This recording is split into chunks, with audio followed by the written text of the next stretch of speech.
یہ بڑا کٹھن مرحلہ ہے ساری دنیا کو۔ اس سے پہلے کے خطبے میں بھی میں نے کہا کہ ان ساری انسانیت کے لیے یہ جو مرحلہ ہے بہت عجیب و غریب مرحلہ ہے، بہت پریشانیوں اور مصیبتوں کا مرحلہ ہے۔ ایسے مرحلے میں انسانیت نوازی کے بہت غیر معمولی واقعات امت مسلمہ کے ذریعے سے ظہور میں عمل میں آئے ہیں۔ امت مسلمہ نے نبی اکرم صلی اللہ علیہ وسلم کی تعلیم کو مد نظر رکھتے ہوئے ان مہاجر مزدوروں کو بھی مدد کی جن کو حکومت نے لاچار و مجبور چھوڑ دیا تھا۔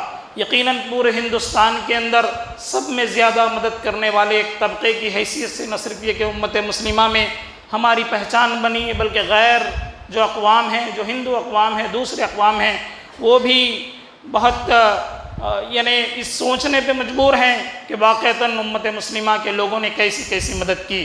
وہ کاغذ نگر کے مقامات ہو، وہ عادل آباد کی نیشنل ہائی وے 44 ہو، یا آپ دیکھتے ہیں کہ بھوپال ہو، یا دوسرے جتنے بھی مقامات آپ کو نظر آئیں گے، وہاں پہ امت مسلمہ انسانیت کی داد رسی کرتے ہوئے نظر آتی ہے۔ یقیناً یہ بڑا خوش آئند پہلو ہے، روشن پہلو ہے اس امت مسلمہ کا۔ لاسٹ ٹائم ہم نے دیکھا کہ امت کو کس قسم کے اسباق اس پینڈیمک کے نتیجے میں ملے ہیں۔ کچھ اسی کو آگے بڑھاتے ہوئے میں ایک دو تین باتیں عرض کرتے ہوئے اپنی بات کو آگے بڑھاؤں گا۔ پہلی بات یہ کہ اللہ تعالیٰ اس طریقے کی آزمائشیں، اس طریقے کی مصیبتیں اور اس طریقے کے عذابات جب نازل کرتا ہے تو اس کی کچھ وجوہات ہوتی ہیں۔ آپ اگر تاریخ پر نظر دوڑائیں تو ہم کو پتہ چلتا ہے کہ سب میں بڑی وجہ ان عذابوں کی ہوتی ہے ایروگنس، تکبر، غرور۔ اس کا اپوزٹ ہوتا ہے ہیوملٹی۔ اللہ چاہتا ہے کہ انسان کے اندر انکساری آئے، عاجزی آئے، اپنے رب کے سامنے جھکے، اپنے رب سے لو لگائے، اس سے محبت کرے، اس سے پیار کرے، اس کی تعلیمات پر آگے بڑھے۔ لیکن ہم آج کے دور میں دیکھتے ہیں تو غرور کس بات کا؟ غرور ہے اپنے علم پہ، اپنے فن پہ، اپنے سائنسی تحقیقات پہ، سائنٹیفک جو ریسرچ ہے اس پہ، اپنی دولت پہ، اور پھر اس بات پہ کہ ہم نے بڑے بڑے بیماریاں آئیں لیکن سب بیماریوں کا حل ہم نے میڈیسنس میں تلاش کرنے کی کوشش کی اور زبردست تحقیقات کی۔ اور آج کے اس زبردست ترقی یافتہ دور میں اور یہ بات کہی جاتی ہے کہ ہیومن سیویلائزیشن میں، یعنی آدم علیہ السلام سے لے کر آج تک جتنی ہیومن سیویلائزیشن ہے، ساری انسانیت آئی ہے، اس میں سب میں زبردست عروج کا دور یہ ہمارا دور ہے۔ ایسے دور میں اللہ تعالیٰ قرآن مجید میں کہتا ہے، کتنی زبردست بات ہے، قرآن مجید میں اللہ تعالیٰ کہتا ہے کہ اگر یہ تمام اپنے معبودوں کو لے آئیں تو یہ ایک مکھی بھی پیدا نہیں کر سکتے۔ اگر یہ مکھی ان کی کوئی چیز اڑا لے جائے تو اس مکھی کو بھی روک نہیں سکتے۔ اتنا بے بس انسان ہے، اتنا لاچار انسان ہے، قرآن مجید کہتا ہے۔ اس لاچاری کو اللہ تعالیٰ نے اس عظیم دور کے اندر کیسے بے بس کر دیا۔ ایک ایسا ادنا بیکٹیریا جس کو ہم اپنی سادی آنکھ سے دیکھ نہیں سکتے، اس کو، اور اپنی مخلوقات میں سے ایک ادنا بالکل چھوٹی مخلوق جس کو آپ سادی آنکھ سے دیکھ نہیں سکتے، اس کے ذریعے سے اللہ تعالیٰ نے جتنے جہاز ہیں پوروں کو گراؤنڈ کر دیا۔ پوری دنیا کے اندر جہاز پورے گراؤنڈڈ ہیں، ریلوے لائنس آپ کے مکمل بند ہیں، بس سروسز ابھی کچھ شروع ہوئی ہیں لیکن مکمل طور پہ بند ہو گئیں، ساری فیکٹریاں ایک ساتھ مکمل طور پر بند ہو گئیں۔ آپ جو پرتعیش ہوٹلوں میں لوگ جا کے ٹھہرا کرتے تھے وہ بھی بند ہو گئے۔ جو جگمگاتے شاپنگ مالس آپ کو نظر آتے تھے اس کو ایک خلط اللہ تعالیٰ نے بے جان کھنڈروں میں تبدیل کر دیا۔ پرتکلف تفریح گاہیں تھیں جہاں پہ آپ تفریح کے لیے بیچز پہ جاتے تھے، مختلف پارکس میں جاتے تھے، ایک ساتھ اللہ تعالیٰ نے بند کر دیا اور لوگوں کو کہہ دیا کہ اگر تمہارے اندر ایروگنس پیدا ہوگا، تمہارے اندر تکبر پیدا ہوگا تو اللہ تعالیٰ تمہاری حالت یہ کرے گا۔ تاریخ میں دیکھیں، قرآن مجید کے حوالے سے غور کریں، ہم امت مسلمہ ہیں، ہمیں قرآن مجید پر غور و فکر کرنا ہے، قرآن مجید کو پڑھنا ہے، اس کو سمجھنا ہے اور اس کی تعلیمات کو لوگوں تک پہنچانا بھی ہے۔ یہ بہترین موقع ہے، لوگوں کے دل نرم ہیں، نہ صرف مسلمانوں کے بلکہ غیر اقوام کے دل بھی نرم ہیں۔ ایسے موقع پر ہمیں اپنے رب کی کتاب کی طرف رجوع ہوتے ہوئے اس سے سبقوں کو حاصل کرنا ہے اور لوگوں کے سامنے بہت مثبت اور پازیٹیو انداز میں اس کو پیش کرنا ہے۔ قرآن مجید کو دیکھیے، قوم عاد کا ذکر قرآن مجید کرتا ہے، ان کی طرف حضرت ہود علیہ السلام کو بھیجا، انہوں نے جب انکار کیا، اللہ کی آیات کا انکار کیا، اللہ کی وحدانیت کا انکار کیا، اللہ تعالیٰ کے احکامات کو ماننے سے انکار کیا، اللہ تعالیٰ نے کیسا عذاب بھیجا؟ قرآن مجید کہتا ہے کہ ان کی طرف ایسا طوفان بھیجا جو تھپڑے مارتے ہوئے آتا تھا اور ان کی لاشوں کو گرا دیا، اور ان کی لاشیں ایسی لگتی تھیں جیسے کہ ایک کھجور کے درخت ہیں، یعنی بڑے لمبے ہوا کرتے تھے۔ یہ کہیں اور نہیں بلکہ عرب ملک کے اندر یہ قوم عاد کا ذکر ہے۔ اس عذاب سے جن لوگوں کو اللہ تعالیٰ نے بچا لیا تھا، پھر وہ اسی طریقے کے عمل میں ملوث ہو گئے۔ اس کے بعد ایک قوم آئی جس کو ہم سمود کہتے ہیں، جس کی طرف صالح علیہ السلام کو اللہ تعالیٰ نے بھیجا تھا۔ مدائن صالح، جو لوگ مدینہ گئے ہیں وہ دیکھ سکتے ہیں کہ مدینے سے 380 کلومیٹر کی دوری پر یہ مدائن صالح ہیں۔ رات کے اوقات میں آپ کو جانے کی اجازت نہیں ہے، دن میں آپ دیکھیں۔ انہوں نے کہا کہ ارے قوم عاد پہ تو عذاب آیا تھا، طوفان آیا تھا، ہم پتھروں کو تراش کر گھر بنائیں گے، دیکھتے ہیں کہ کیسے طوفان آتا ہے۔ اللہ تعالیٰ نے ان پر جو عذاب نازل کیا، دنگ رہنے والا عذاب تھا۔ میرے اور آپ کے لیے بہت بڑا سبق ہے کہ وہ لوگ اپنے تراشے ہوئے گھروں میں موجود ہیں، اللہ تعالیٰ ایک بھیانک آواز بھیجتا ہے، اس آواز کے نتیجے میں پوری قوم کی قوم تباہ ہو جاتی ہے۔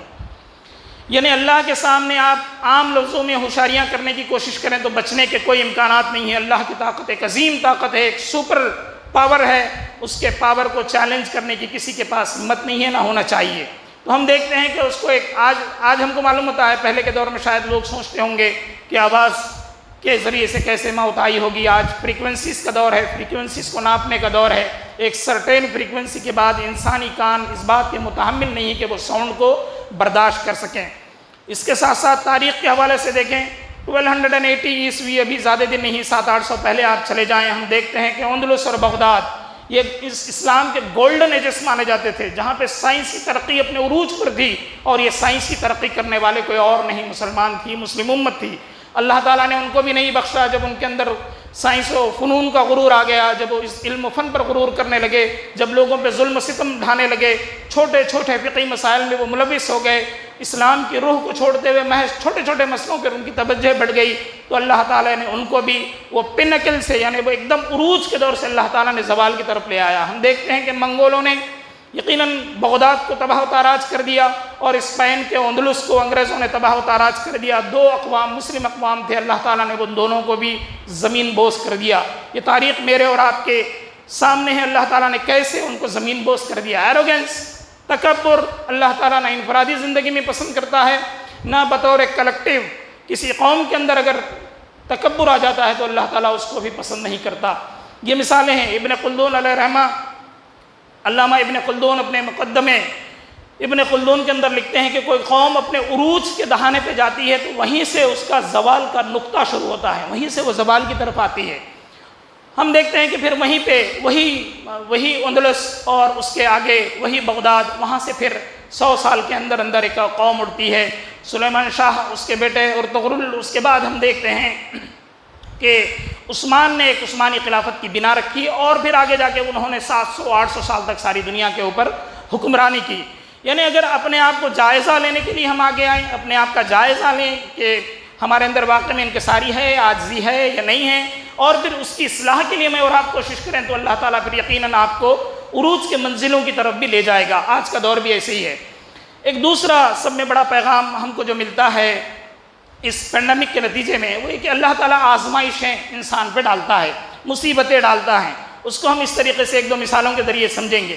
جنگ احد کس کو نہیں معلوم؟ سب لوگوں کو معلوم ہے کہ ایک جنگ بدر کے بعد ایک جنگ ہوئی تھی کفار اور مشرکین کے ساتھ، نبی اکرم صلی اللہ علیہ وسلم کی سرداری میں ایک جنگ ہوئی تھی۔ اس جنگ کے اندر ہم دیکھتے ہیں کہ حضرت حمزہ بھی شہید ہو گئے ہیں۔ حضرت حمزہ کون ہیں؟ حضور اکرم صلی اللہ علیہ وسلم کے چہیتے چچا ہیں، ان کو بھی شہادت ملی۔ مصعب ابن عمیر 19-20 سال کا نوجوان ہے، اس کو بھی شہادت ملی۔ تو کیا یہ ان پر عذاب ہے؟ نعوذ باللہ، ایسا نہیں ہے، بلکہ حضور صلی اللہ علیہ وسلم نے حکم دیا کہ یہ پہاڑ کا ٹیلا ہے، اس پہ سے تم لوگ ہٹو نہیں جب تک کہ میں حکم نہ دوں۔ وہ جو ایک ٹولی تھی وہ حضور صلی اللہ علیہ وسلم کی بغیر اجازت سے وہاں سے ہٹ گئی، اور اس کا خمیازہ بھگتنا پڑا یہ دونوں کو، حضرت حمزہ کو اور پھر حضرت مصعب بن عمیر کو اور دوسرے صحابہ کو۔ یہ مثال ہمیں آج بھی بتاتی ہے کہ یہ موقع ہے، پینڈیمک ہے۔ ایسے دور میں اگر میرے اور آپ کے رویہ ایسا ہو کہ ہم اپنے رب کی طرف پلٹیں، قرآن مجید کی طرف ہم جائیں، قرآن مجید کو سمجھیں، اس کی تلاوت کریں، ذکر و اذکار کریں، اللہ سے توبہ کریں، انکساری پیدا کریں، غریبوں کی داد رسی کریں، یتیموں کی مدد کریں، پڑوسیوں کے حقوق ادا کریں، رشتہ داروں کے حقوق ادا کریں، یقیناً اگر ہم یہ کام کرتے ہیں تو یہ ہمارے اوپر اللہ تعالیٰ کی رحمت ہے کہ اس بیماری کے نتیجے میں، اس پینڈیمک کے خوف سے وہ اپنے رب کی طرف پلٹے تو یہ اللہ تعالیٰ کی رحمت ہے۔ یعنی ایک بیماری ضرور آئی ہے، لیکن اس بیماری کے نتیجے میں کچھ لوگ ایسے ہیں جو اللہ کی رحمت کے مستحق ہوتے ہیں اور اللہ کی طرف پلٹتے ہیں۔ پھر دوسری کیٹیگری ان نوجوانوں کی بھی ہے جو اس ماحول کے اندر وہی ٹھیک ہے، ایک پینڈیمک آیا ہے، مرض آیا ہے، بوڑھوں کو لگنے والا ہے، ہم تو جوان ہیں، ہم تو ٹھیک ہو جائیں گے، اس قسم کے غرور اور تکبر میں وہ رہیں، اور پھر وہی اپنے پب جی گیمز میں اپنے اوقات کو ضائع کرتے رہیں، وہ اپنے رب کی طرف بھی پلٹے نہیں، تو یقیناً یہ چیز ان کے لیے عذاب ہے۔ تو اللہ تعالیٰ کی طرف سے تنبیہ ہوتی ہے، آزمائشیں ہوتی رہتی ہیں، ان آزمائشوں میں مجھے اور آپ کو بھی کامیاب ہونا ہے۔ اگر ہم کامیاب ہوتے ہیں تو یقیناً اللہ کی رحمت میرے اور آپ کے لیے ہے، اگر ہم کامیاب نہیں ہوتے ہیں، وہی اپنی پرانی زندگی میں انٹرنیٹ کی سہولت میسر ہے، 555 روپے کا کوئی ریچارج کر دیا جائے تو 12 گھنٹے 10 گھنٹے ہم جو چاہیں اس پہ من چاہی چیزیں ہم دیکھتے رہیں گے، کوئی پروڈکٹیو چیزیں ہم اس میں نہیں دیکھیں گے، گندگیاں بھی ہیں اس میں، برائیاں بھی ہیں، اچھائیاں بھی ہیں، جو چیز آپ لینا چاہتے ہیں یقیناً وہی چیز اس کو وہاں سے ملنے والی ہے۔ تیسرا نقطہ جو بہت اہم نقطہ ہے جس کی طرف ہمیں توجہ دینے کی ضرورت ہے، وہ یہ ہے کہ ایسے جب حالات آتے ہیں تو دو قسم کے ایٹیٹیوڈز انسان میں دیکھنے کو ملتے ہیں۔ ایک ایٹیٹیوڈ وہ ہے جو ہمارے بھی نوجوان کبھی دیکھتے ہیں، لاسٹ ٹائم بھی میں نے ذکر کیا، وہ یہ دیکھتے ہیں کہ اسباب کو نظر انداز کر دیتے ہیں، ریسورسز کو بولتے ہیں کہ ٹھیک ہے اس کو بادو رکھیے، ہم جو کچھ کریں گے اپنے رب سے دعا کریں گے، اور پھر نمازوں میں نمازیں پڑھیں گے، عبادت کریں گے، قرآن مجید کی تلاوت کریں گے، اگر ہم یہ کر لیے تو بس ہم کو بیماری آنے والی نہیں ہے۔ یہ ایک ایکسٹریم ہے۔ دوسرا ایکسٹریم یہ ہے کہ بھائی یہ سب کرنے سے کوئی مسئلہ حل نہیں ہوتا، آج کل ہر قسم کے میڈیسنس ہیں، اس قسم کا رویہ بھی ہے ویسٹرن کنٹریز میں اور دوسرے ممالک میں، میڈیسنس ہے اس کو ہم اختیار کر لیں گے، یہ اسباب ہیں اس کو اختیار کر لیں گے، کوارنٹائن ہو جائیں گے، سیلف آئسولیشن میں چلے جائیں گے، ہمارے روموں کو بند کر لیں گے، ہم بالکل محفوظ طریقے سے اپنے قلعوں کے اندر رہیں گے۔ تو یہ ایک قسم کا ایٹیٹیوڈ ہے۔ اسلام اس سلسلے میں ہماری اور آپ کی رہنمائی کیا کرتا ہے؟ اسلام بہت زبردست رہنمائی ہماری اس سلسلے میں کرتا ہے۔ آپ دیکھتے ہیں کہ پیغمبر علیہ السلام کو بھی اپنے مرض کے لیے علاج کی ضرورت پڑی، وہ چاہتے تو دعا کر لیتے، لیکن انہوں نے بھی، حضرت محمد صلی اللہ علیہ وسلم ہی کی بات نہیں کر رہا ہوں، آپ دوسرے بھی پیغمبروں کو دیکھیے، صحابہ کو دیکھیے، وہ بھی مرض کے لیے علاج کرتے ہیں، وہ بھی سورسز کو دیکھتے ہیں، ریسورسز کو دیکھتے ہیں، اسباب کو تلاش کرتے ہیں۔ آپ امت مسلمہ کی پچھلی تاریخ کو دیکھیے، ان کا زبردست ڈیٹیکٹیو سسٹم تھا، ان کا جاسوسی نظام تھا۔ آج کی راہ اور یہ دوسری CIA وغیرہ بھی کام نہیں کرتی، اس سے زبردست قسم کی جاسوسی نظام ان کے پاس تھا، اسی کے نتیجے میں جنگ احزاب بھی جیتی گئی تھی۔ تو وہ جہاں اپنے آپ کو جو دنیاوی اسباب ہیں اس کو بھی اختیار کرتے تھے، اس کے بعد پھر حضور اکرم صلی اللہ علیہ وسلم کو ہم دیکھتے ہیں کہ اپنے رب کے آگے سر بسجود بھی ہیں۔ جنگ بدر میں ایک ٹیلے کے حضور صلی اللہ علیہ وسلم جب گئے، وہاں لوگوں سے مشورہ کیا تو لوگوں نے مشورہ دیا کہ یہاں جو جگہ پہ آپ ٹھہرے ہیں یہ ڈھلان ہے اور یہاں پہ پانی آئے گا، اس میں آپ مت ٹھہریے۔ حضور صلی اللہ علیہ وسلم ان کی تجویز کو مانتے ہیں، وہ ایسے مقام پہ ٹھہرتے ہیں جو اونچائی پہ ہے، اور اگر پانی بھی آئے تو پھر وہ جو پانی نکل جائے گا اور وہ لوگ محفوظ رہیں گے۔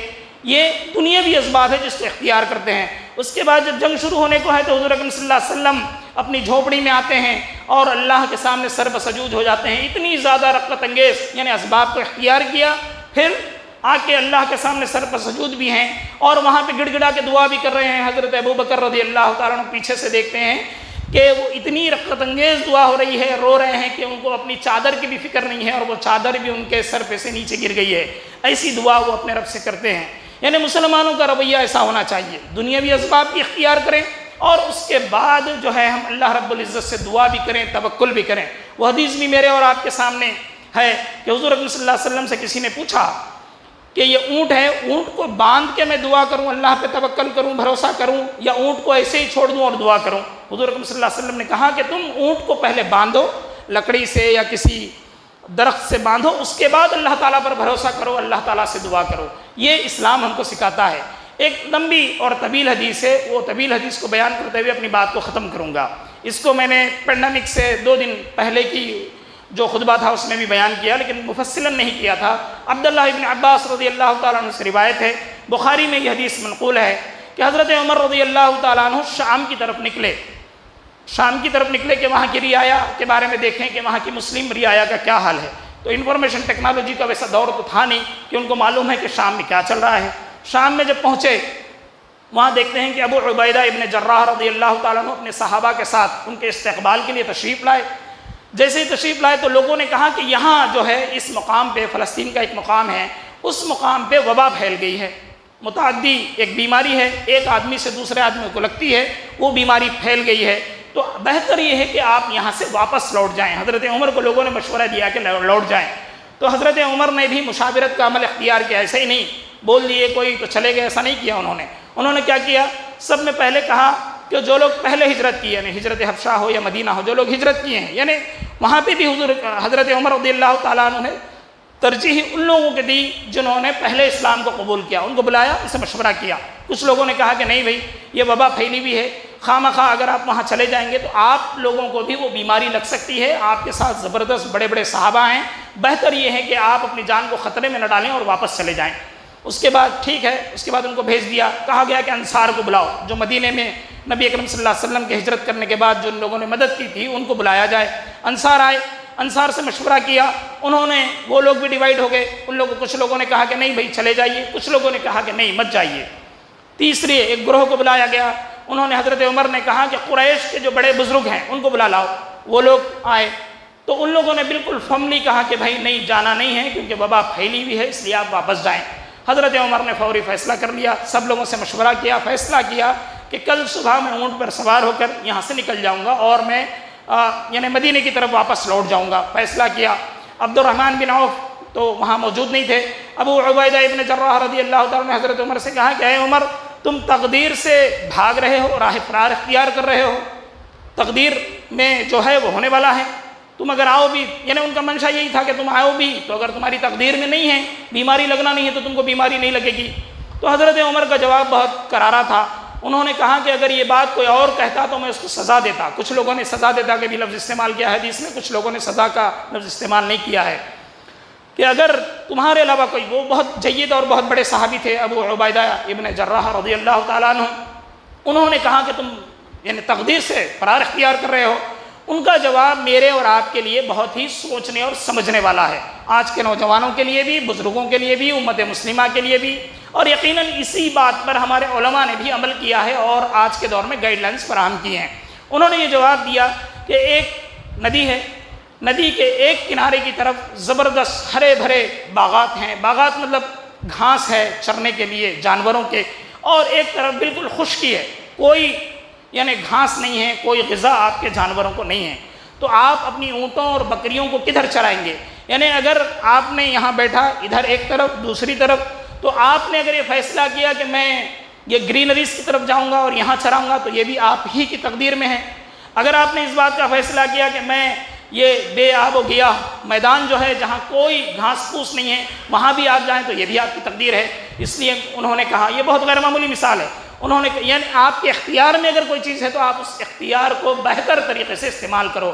تو انہوں نے وہ مثال دینے کے بعد فرمایا کہ میں یہاں سے روانہ ہوتا ہوں۔